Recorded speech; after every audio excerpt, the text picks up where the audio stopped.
आप लोग देख सकते हैं ये हमारे गांव का सिवान है और हम आए थे घूमने और अब जा रहे हैं घर। अब देखिए यहाँ पे कितना अच्छा लग रहा है।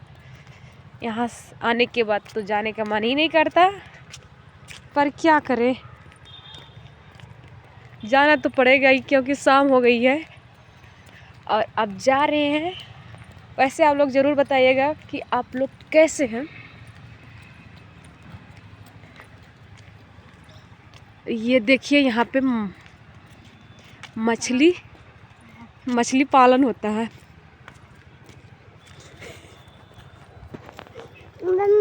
कहो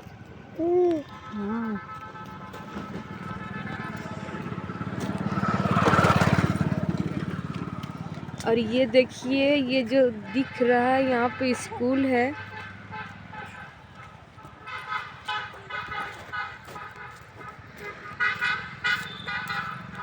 कितना अच्छा लगता है यहाँ पे आने के बाद, पर जाने का मन ही नहीं करता।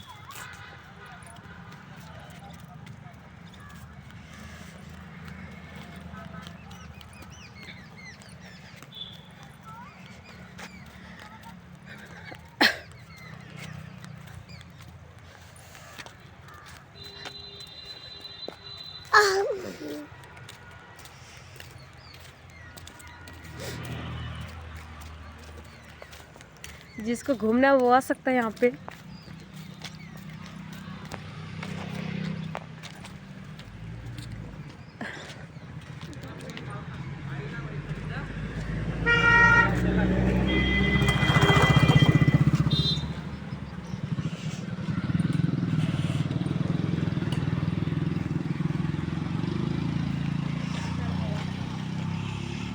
बाय दोस्तों।